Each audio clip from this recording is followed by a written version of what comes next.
Hey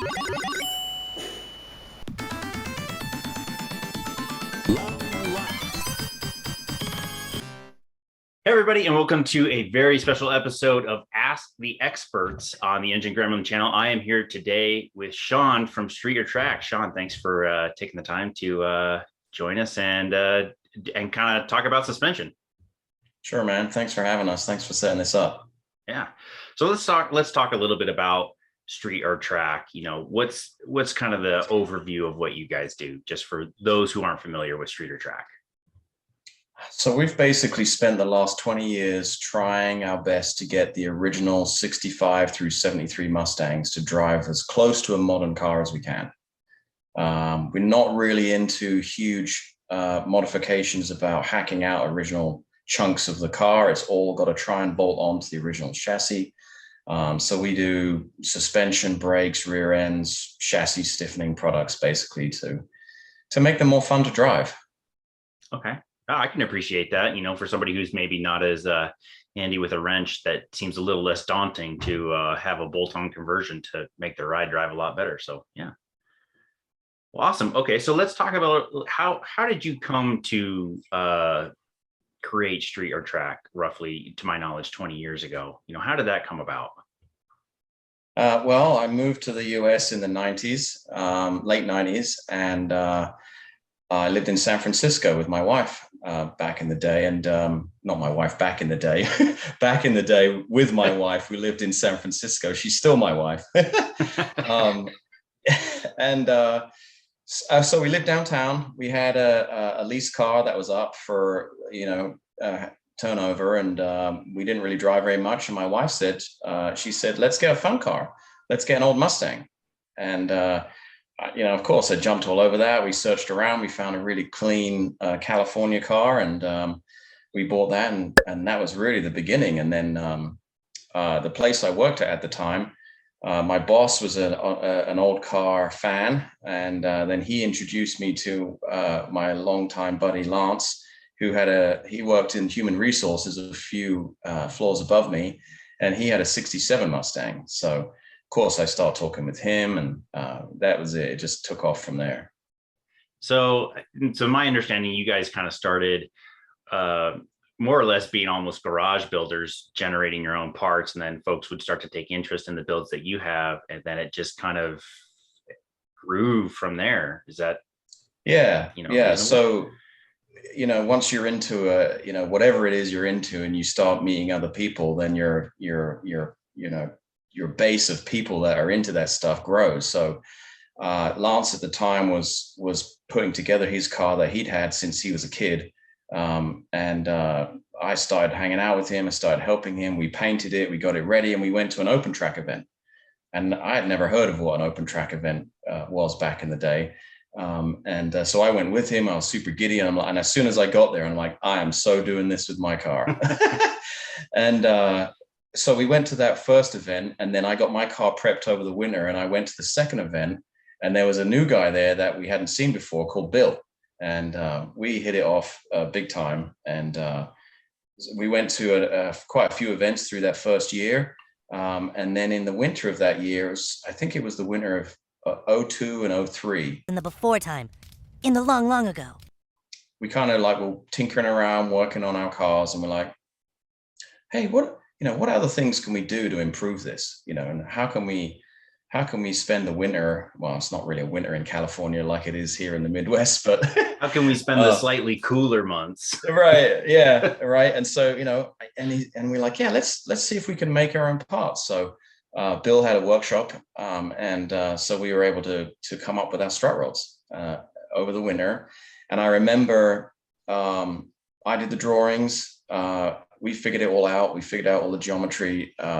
We got the first parts made, and I think I picked them up from the machinist on a Friday. Saturday, we installed them, did an alignment, and we took my car to Laguna Seca on Sunday. So that was it. That was the start. And how did that first iteration drive? Did it drive all right? Well, great. Yeah, nothing's changed in the design in 20 years.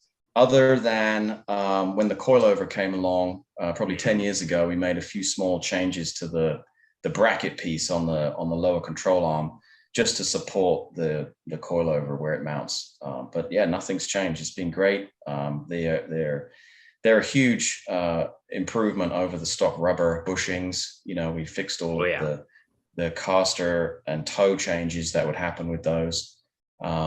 And then the suspension's free to move and articulate through the Heim joint. That's in the clevis piece that we machine. Mm-hmm. So, I mean, that was the beginning. And then, you know, we kind of made, we put a little bit of money in, like a couple of $1,000 each. That's it. That's all we had. And we made enough to make like 10 pairs or something. And we sold them. And we put them out through some forums and things. People bought them. And then we roll that money into the next thing, and then maybe a larger batch, and the next thing, and a larger batch. And we just kept working from system to system on the car, improving each piece as we had the funds and the time. And that's been 20 years, basically. Yeah. Well, and you also picked one of the most iconic and beloved cars, and one of the most mass-produced cars in the US. So it's not exactly like it's a niche market. I mean, a lot of people love these cars and they want to upgrade them. So yeah. Totally stumbled into that thanks to my wife. I mean, I could have chose some, like you said, some obscure car that they made 1,000 of, and that was it. But we fell on my feet, very lucky. And I was completely amazed at the breadth of ownership for Mustangs. It's not just the US. We ship to every single country in the world, tons in Scandinavia, lots in Europe, all over in Australia, New Zealand. Yep. When we were doing our engine build, we very, very seriously considered importing a 250 crossflow head. We ended up going with the vintage inlines aluminum head instead, for a couple of different reasons. But I mean, yeah, the Ford market in Australia is fantastic. So I absolutely understand. And one of the things that I was surprised to learn in building this car and building the social media platform around the Engine Gremlin channel is just how much of a international community there is for the Mustang. And yeah, you're absolutely right. It's not just the US. It's all over the world. Yeah, it's really cool. It's such an iconic car. And everybody that you meet, they've either had one, or they know somebody that had one, or they have a story about one. It's really cool to hear that. I spoke to a customer just the other week who had one in high school. He's now in his like 40s or 50s, and he tracked down that original car through 2 or 3 consecutive owners, and now he owns it again. You know. Oh, that's cool. It's just really cool. People get very passionate and emotional about cars. I did something very similar before I found the current car that we have. I actually tracked down my grandfather's 1958 Plymouth Fury. That he had. Now, unfortunately, it was being restored by the guy that he sold it to and his grandson. And so obviously, that's not something I want to take away from them. But yeah, I mean, people fall in love with these cars. And yeah, like you said, 30, 40 years later, they'll track them down. Right. It's an accessible car too. It's not crazy money to get one, or I mean, some of them can be, but on the scale of an old car, an old cool car in good condition, it's more on the affordable end than if you find like a base model coupe, or they're very affordable and they still look great. And the aftermarket support for them is so huge that, I mean, you can build them just about any way you want for whatever budget. So yeah, you're absolutely right. Yeah. So going back a couple of minutes, when you mentioned when the coilover suspensions came out, and that's one of the few changes that's happened to the original design. Let's actually talk about that a little bit more in detail from a technical perspective. What makes a coilover suspension an upgrade from the traditional coil and strut combo? And let's also talk about the tubular construction that you guys use versus the stamp construction that came on the original Mustang. How are these things working together to create a better suspension and a better ride? Yeah, well, I mean, I'll start with the tubular construction part. I mean, it's easier. It's easy to bend and notch and weld together tubing of all sorts of different shapes and put them where we want to. It's stiffer. We can use various different wall thicknesses. We can gusset pieces. We can make a really stiff platform. never had a failure, you know, touch wood. We've had people crash. We've had people hit trees and tear off a whole wheel, pull the spindle right out of the ball joints. We've put new ball joints in them and ran them. I mean, I'm not saying that's the case for every collision, but, you know, they're very strong. Stiff is good. You know, we can put different bearings in there to make the arm stiff in the direction that we want, but then also to articulate freely, unlike the rubber. And that's kind of like our whole design philosophy is we want to get the suspension to be able to react and to be able to move in the direction that we want it to without any binding or any deflection. And that's, we do that with various different roller bearings and different joints and things like that. And then that load then can easily, without all of that interference, if you will, from the rubber bushings and the deflection, go straight into the shock and the spring to control the wheel. So, you know, rather than it kind of getting delayed through the rubber bushings and then getting into the shock, it's quickly into the shock. The shock's then designed to do what it's supposed to do and keep the wheel and tire on the ground. You know, so we have a much faster, responsive suspension. It feels much nicer, much more joyful and fun to drive. You know, if that's your thing, you know, you can build these cars with all the original type suspension to drive like an old car if you want. But we're so spoiled with new cars now; they drive so much better than the original cars from 55 years ago. You know, that we're spoiled. So, you know, you might drive your new truck or your new car or whatever and go out and buy an old Mustang. You're like, whoa, this thing's scary. You don't have so much confidence. You don't feel it's not exhilarating. I mean, if you're into driving a little bit more spiritedly, certainly it's not much fun for that. So that's what we do. We make it more fun, basically. I'm not really a concours kind of guy, with the exception of a few cars that I think should be preserved, those that don't, you know, there aren't very many left of. But, you know, most people only go for a concours style for the nostalgia factor, and they end up being largely trailer queens, which I think a car deserves to be driven most of the time. And so yeah, I mean, that's kind of my thing too. And I talk to many customers. I mean, that's our whole business is making the car drive like a new one. We don't really we can use some of the stock stuff, and you can combine it with our stuff if you want, or you can go and get rid of all of it and go all brand new. But I talk to many people that have these, and they just don't drive them because they're not fun to drive. It's not fun. It's not safe. They don't feel like they could avoid something if something, you know, happened and they needed to move out of the way.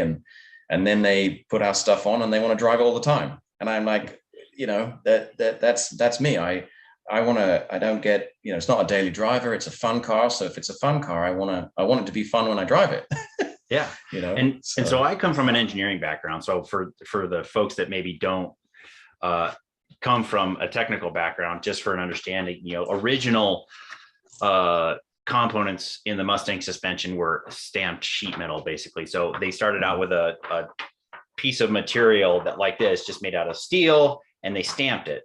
And that stamping would impart ridges and, you know, make it 2-dimensional to 3-dimensional, imparting stiffness. So what you ended up with was, you know, let's just say a C shape. It's an open frame design. All of a sudden, you can apply, maybe it's best if I do it down here, is you can apply some load on it, you know, as opposed to the original sheet metal that no matter which way you try and apply load, it's going to be bendy and floppy. And where tubular construction becomes even better is if you've got a tube here, you can put a lot on there, you know. So tubular construction it's a heck of a lot stronger than a stamp style construction. It's the same concept as behind a C-channel frame versus a fully closed box frame on a truck. You know, that's what made the original Toyota trucks damn near unkillable, was because they had a fully closed frame. And so a lot stiffer. You know, the parts you want to move, you know, the parts that are supposed to move, you want to move, and the parts that aren't supposed to move, you want them to be as stiff as possible. So, all right. And it's also a lot easier to change a fixture to notch a tube in a slightly different place than it is to, you know, create a whole new, you know, stamping mold or something. And yeah, I mean, that is hours and hours and hours of development for that stamping mold, not to mention the associated cost to have the dies made. And and reset the machining. So you're absolutely right. It's much more easier from an R&D perspective to use a tubular style construction. So, Yeah. So let's talk about the coilover part now, actually. So we've talked about the tubular construction, and let's talk about the upgrade from the strut coil combination to the coilovers. Yeah, so we did the strut rods, and then we worked on lower control arms and upper control arms in the tubular material to carry the regular spring perch or roller spring perch, original style shocks, and then the spring. And that was very successful. Those work really, really well. The limitations with those are ride height. It's very difficult to, I see your puppy there. This is Astro. Astro, cool. Yeah. You know, it works really well. The sticking points is that you can't adjust the ride height very easily. The old style suspension, even with all of the new tubular arms, you still have to cut the spring. You physically have to take the spring out, cut pieces off it to adjust the ride height, or use some kind of shim like the different polyurethane insulators that you can get on the top of the spring.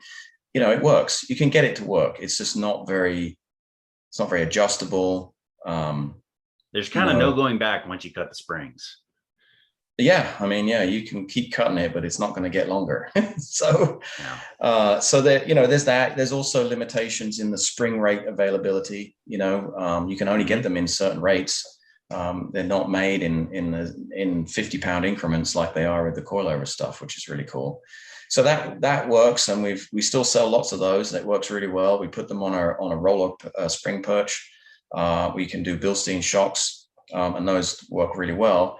But I just can't leave anything alone. I have to keep pushing the envelope. I have to keep doing new things, and I have to keep tinkering. So as soon as that was off and running, I'm like, okay, what's the next great thing, you know? And there was a coilover, right? So a couple of other companies already had coilover systems out. We look at those. We're like, I wonder if we can, you know, make a better mousetrap and do this a little differently, you know? And one thing that I wanted to do was, if I was going to do it, I wanted to use a really good shock. There's lots of really good shocks out there. Some are really good and really expensive. Penske's and Olin's, you know, that's just not going to fly, I believe, in our market because they're so expensive.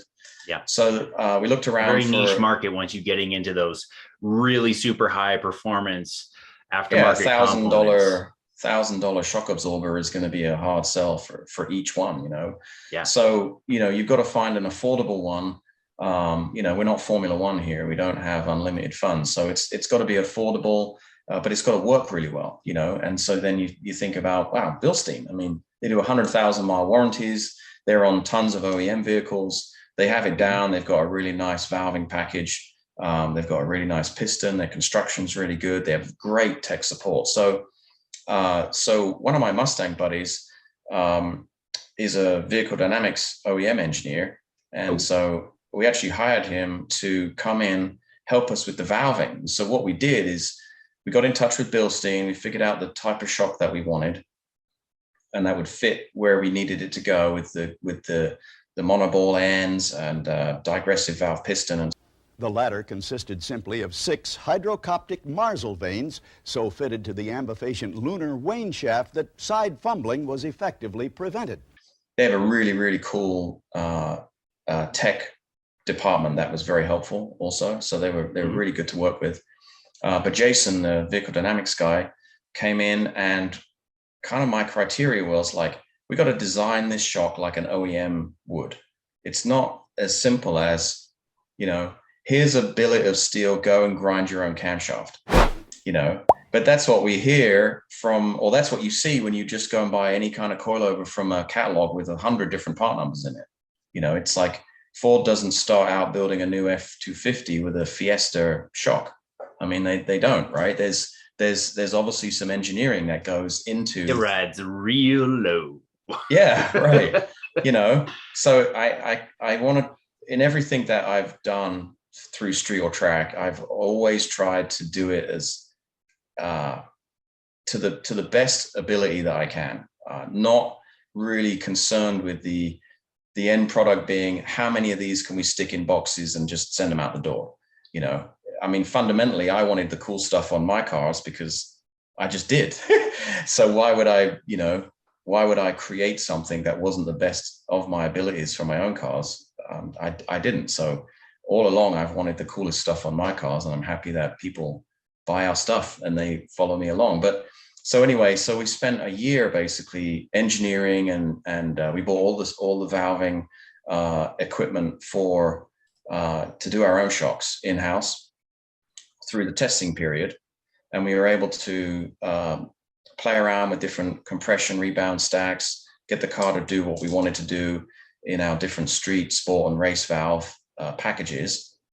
And then once that was all done, we actually turned that information over to Bilstein, and they build our shock absorbers on their production line with our valving inside and our part number, basically. And we just buy pallets and pallets that's awesome. And so, that's one of the many reasons why we were attracted to Street or Track in the first place was, one, your guys' approach to trying to make this affordable to the everyman, but still having a professional quality product that is also a pretty much just a bolt-on capability with a few exceptions, and is track ready if you really want to push it to the limits. And then you guys also, looking around at the different products you guys have, you have upgrades available from your stock standard. We're using your standard Bilstein system on our front end, but there are other upgrades available, which I certainly appreciate. So so the kind of winning all around on all fronts. So well, so what we found was, the adjustable shocks, the good adjustable shocks get back to being very expensive again.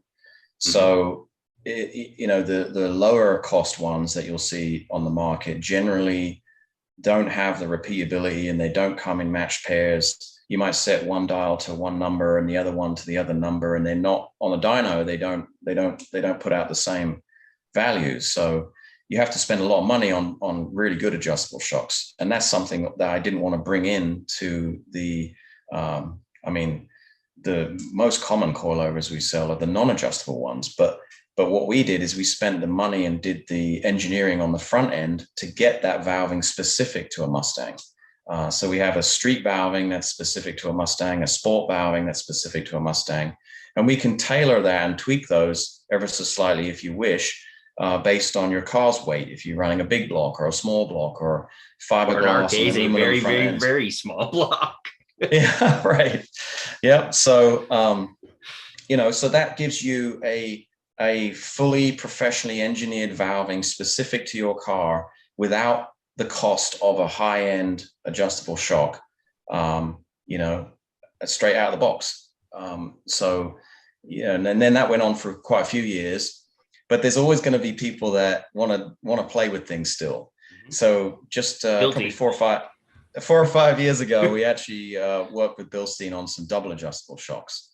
So that's pretty cool because we can actually get our street, sport, and race valving all in one shock. You just play around with the compression and rebound, and you can actually get all three curves. If you wanted to play around with that. Cool. So yeah, we worked on the front suspension. We got the coilover figured out. Obviously, the next natural thing is rear suspension. Naturally. And all along, I'm working on brakes as well. So I'll get back to that. But the rear suspension had to come next. And I stood under the car for hours and hours on many, many times. I had one in the air with leaf springs on it. And I just had an idea in my head. And I'm like, I got to figure this out. I remember one winter, luckily in the Midwest, we have long winters, so we get plenty of time to tear the car apart because you can't go outside. It's too cold. So I'm from the Midwest and I live in Colorado now, so I can attest to that. So what I did is I basically put the rear end on some screw jacks and a trans jack underneath the car with nothing, no shocks, no leaf springs. And Jason, who helped with the front suspension, also was working with the rear suspension. And it was right about the time that the new Boss 302 Laguna Seca came out with a 3-link. If you've ever seen that car, it was a 3-link, and it had, I think it had a panhard bar from the factory, but very early on, there was aftermarket kits with a 3-link. And Jason is kind of a pro autocross driver, and he was saying that he could tell the difference between how a car turned left versus right with a Panhard and not with a Watts-Link. So we were like, if we're going to do this, then we've got to do the best version of it that we can. So we came up with the 3-link. Then it was a case of attaching the links to the housing and then to the car, figuring out the geometry of how that would interplay. And then the shock valving, which we already knew how to do. We just had to run the calculations for the rear of the car instead of the front. So that was kind of the 3-link, and that's amazing. That really, we do a lot of systems where we'll do coilover in the front and leaf springs in the back with Bilsteins. That's a great street combination. Mm-hmm. But if you really get to the limit of traction and throwing that kind of suspension around, it's just not as confidence inspiring as it can be with the 3-link. The 3-link really takes it up another level to much more of a modern car. You feel much more confidence in the car. It articulates and pivots are real nice around corners. It lays down power really early. You'll go in and out of drains or, small potholes or cracks in the road or on an off ramp or something, and it just stays planted. It really is fun to drive. So that was the 3-link, and I love that. It's what's in the background here. You can see some of the parts laid out.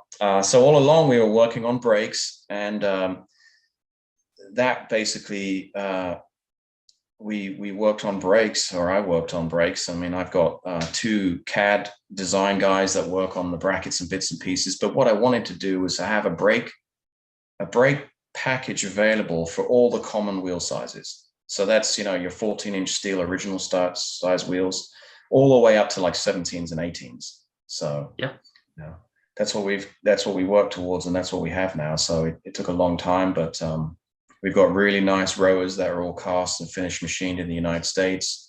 We've got forged aluminum calipers that are all forged and machined in the United States. So we now do our own billet alloy heat treated hub with screw-on dust caps. That's really cool. Timken bearings, it's just the same thing. I wanted all this cool stuff on my car, even if it's a street car.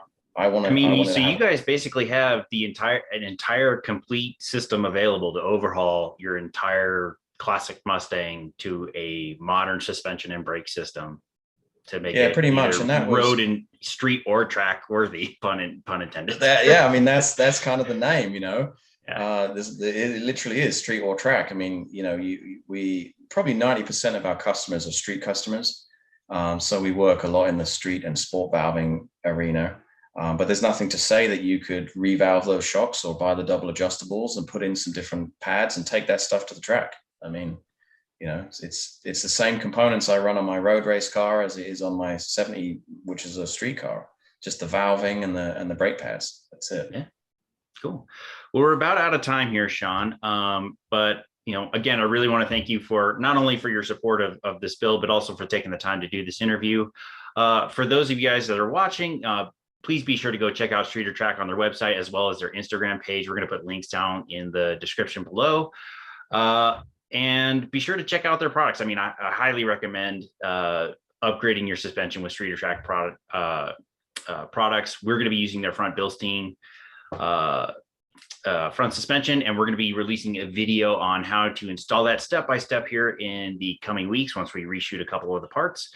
So look forward to that. And yeah, Shaun, again, thank you so much. Anything else that you want to throw out there where people can find additional information or stuff they should know?